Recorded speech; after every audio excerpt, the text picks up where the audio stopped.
Well, it's Tim Esterdahl, Pickup Truck Plus SUV Talk. I'm getting ready to head out, do some things. I thought before I go, we talk about the controversy about the new Chevy Silverado 2500 that was revealed yesterday. A lot of controversy in the looks. The front end has gotten a lot of people's attention. Very, I guess, polarizing. People love it or hate it. But that is the new future of design. I mean, front end design is all about forward thinking.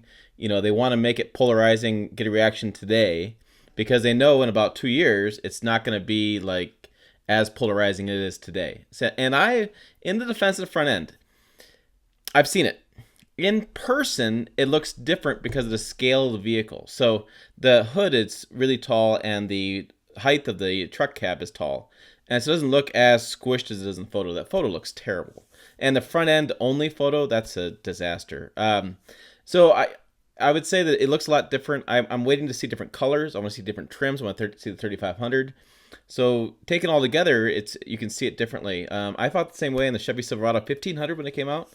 I still don't like it in certain configurations, and other ones I do, and there's a lot of fans who love it. So there you go. But I thought, why not have some fun with it? So people have been posting Photoshop images of different front ends and seeing how they would look if Chevy had done something different. So I have Photoshop as well, and I thought, well, let's have some fun. So first up, we're going to talk about is I did this Photoshop, and this is 2 generations ago. This is a 2007 front end on this. I think it looks pretty good. I've always liked this front end, nice and clean. You got a bow tie in the front. To me, my biggest issue with the whole front is scale, and also Chevrolet both on the tailgate and the front. Come on, give me a damn bow tie. That personal opinion. But that's kind of what I'm thinking. I do like this look. It seems like it goes together pretty well. It's kind of classic. They could just update the lights and update the fog lamps, and they'd be done. They wouldn't have to go too crazy. So that's one of my options. This other one is pretty cool. I like this one. This was the prior generation, 2015 model. This is the one I found. Blacked out bow tie, very popular. You have that look to it. You have the lights. You could do some different things with the lights.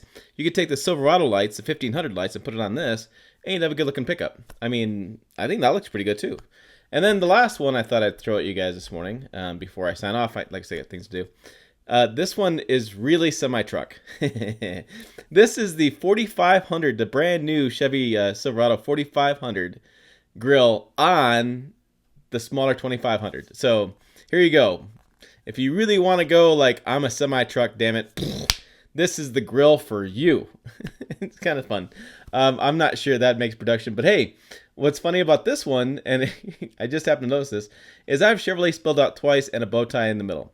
So I think that's my biggest issue with Chevy right now. They can't freaking decide what they want to do. They can't decide they want to do bow tie. They can't decide they want to spell it out. They're all over the board on what their thoughts are. It's interesting. It's very controversial, which is honestly exactly what Chevy was hoping for. They gotta create some excitement. This new pickup isn't doing it so much as far as what I can tell from consumers, and so they gotta really create some excitement. Ram has come out with some really big new products. Ford's coming out with new products, so they gotta really get out there and be controversial and get attention. And this truck has done it. So again, I'm waiting to see the new 3500 and different trim levels and things. The comments on YouTube have been hilarious. I've been following along. A lot of heated discussion. A lot of people don't like it, and a lot of people do like it. It's a really interesting thing. Lots of different opinions. And then major news outlets have been running different headlines about it. And there's a Jalopnik story today about how we need to slow down. Like, the end is nigh. All these guys, these big grills saying, this is my truck, my brodozer, and I have the lights that shine right through your little small car, and I'm going to run you over. So yeah, apparently we have a lot of concerns and discussions and about this new grille design. I don't know. My personal opinion is I think it's fine. I think we just got to wait a little while. There's lots of pickups out there I didn't like when I first saw them. I always give them a little bit of time. I got to see it a few times. Got to live with it a little bit. I got to see different trim levels. And then I can make a decision whether I think it's great or think it's terrible. I'm so practical, though. I'm all about the bed step. That's my thing. All about the damn bed step. I can actually get in the damn bed. So I guess I come from a different perspective on that. But anyways, it's been a fun conversations. I took some heat because I didn't call it ugly right off the bat. But I just don't do that. I just want to wait. I want to wait and see, and I want to see different styles. I want to let it sit in a little bit and see if that style grows on me. If it doesn't grow on me, it's what it is. But I just want to take a time out and had some fun with Photoshop this morning.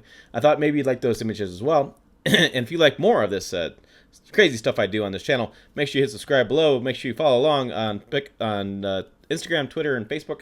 All variations are all the same. Pickup Truck Talk. Send me a hate mail at timpickuptrucktalk.com. Tell me how terrible my Photoshop skills are. Please comment below. Thanks for watching. We'll see you down the road.